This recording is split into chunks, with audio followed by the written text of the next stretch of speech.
So, I know it may be hard to see at the moment, but Dave is actually hitting me without a closed fist.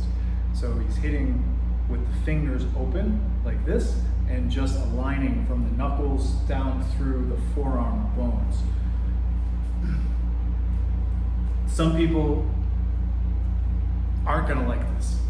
Some people are gonna say it's wrong, you're gonna break your bones, whatever. I don't care, because I'm telling you, you can do it if you practice it. So you do not need to have a solid closed fist. I know everybody tells you, close your fist, clench your fist. You can absolutely hit that way.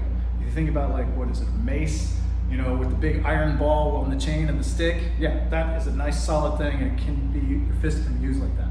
But listen, you can do the punch, effective punch, without having to close your fist. You could think of it almost more, instead of like a mace, think of it more like a spear, right? So you have a smaller surface area of what's going in, but it's lined up with the whole body of the spear, so it just drives straight through the person.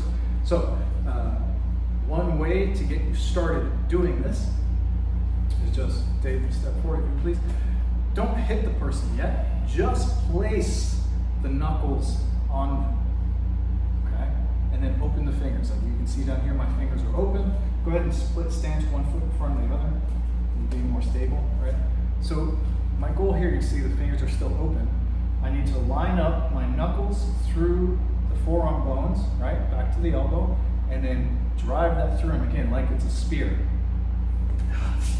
This is how you're going to start practicing it on a person. Okay? You can pick whatever target you want. We target the body when we're first training, if you were ever wondering, because it can take so much damage, right? The torso can take a lot of damage. This is not where you're going to target your things in a real fight, other than, say, like liver and spleen and stuff like solar plexus, right? So there are targets that you want to attack on the body, but it's so much easier to hit them in the jaw or the neck if you're actually having to protect yourself. Anyway, put the fist. Play with it both ways. Tighten your fist all the way up and push them, and then open the fingers, right? And push them. You got to play with it both ways, right? And so let's just kind of step close here. Let's take a look at the fist, right? So if you roll the fingers down, and it's totally valid. So if you do this, it's not wrong. This is just a different way. So if you were to roll the fingers all the way down and then keep them tight, and then you right, so it's nice and tight here, and then you roll the thumb in, you nice solid fist, right? Awesome. Sometimes if you tighten too much, look, you get this weird angle that happens. Dave's real pronounced. If you look at he's got a real pronounced angle when he does it. So a different way to play with that is, as you close the fist, instead of tightening so deeply down here in the pinky and middle ring fingers that it creates this wedge, just bring all the fingers sort of right down to the base of the fingers themselves, to the pads on the fist, and you start to roll them in. Think about expanding your fist to the sides and forward, so you get as much of a straight, flat fist as possible, okay? But that doesn't mean you're gonna punch necessarily on your pinky ring finger side versus the middle index side. Like, there's a lot of different ways to punch barehanded, right? If you're wearing gloves, it's a totally different game. And it's okay. Wear gloves, I don't care. But if you're doing it barehanded, here are some different ways to think about it, right? So don't clench it way down, keep it as flat as possible, and expand. Try to expand up, or think from the elbow, right, all the way out through the tips of the knuckles, and try to think left, right, or laterally across the fist. Try to stretch it out this way, okay? There's an analogy we use where you say, think about you're closing your fingers like you're grasping a fly or a small little bug out of the air, and you want to hold it so it doesn't escape, but you don't want to crush it. Okay. So we're going to take that fist and kind of try to make that big flat source, but we're still going to hit with the knuckles, right? We still want to have that line from the knuckles all the way down the forearm. So I'm not hitting with the tips of the fingers. So it's essentially the same as we were doing when we opened the fingers. That's the whole point of what I'm trying to get across here. So if you try to make that fist nice and flat and then you push through the knuckles, awesome. But if you can do that, you can also just place the knuckles, keep the fingers open and wiggly, and push through that way as well. So, if you don't have a partner, how do you train?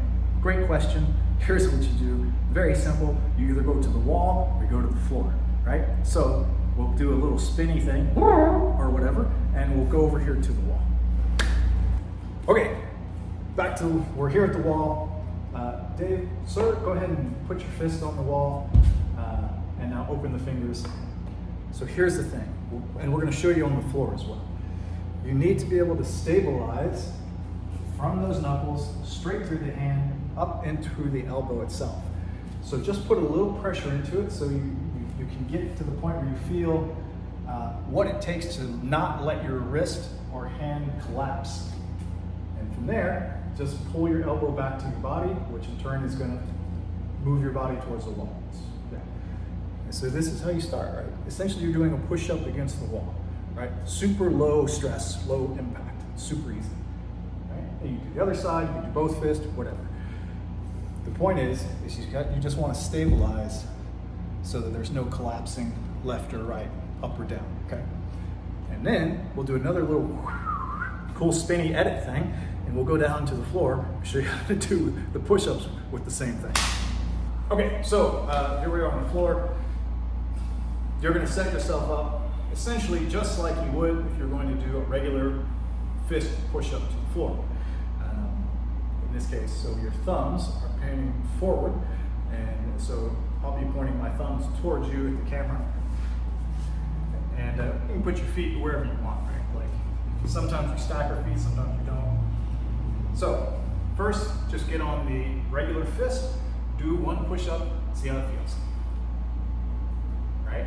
So think about that feeling, examine it within yourself. Now get back into the same position, but keep the fingertips open, right? So you keep the fingers extended so that you have to balance on those knuckles and through the forearms up into the elbows and shoulders.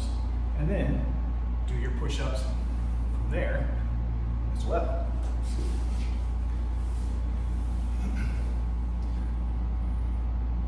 If you're successfully doing your push-ups just on the knuckles with your fingers being all flappy in the wind, that means you can effectively strike the exact same way. Therefore, like I said at the beginning, you don't actually have to close and clench your fist to effectively hit. So, internet, feel free to tell me that I'm wrong. I love you guys all for it. And by the way, if you've made it this far into the video and you don't know yet, I do have a training course on punches. It's called Sledgehammer Punches, and you can get it at sledgehammerpunch.com. It's $9, and there you go. It'll lead you through exercises similar to this and more, so you can develop punches that are, well, like sledgehammers. And they go deep into the body and make people not want to mess with you again. So there you have it. Until next time.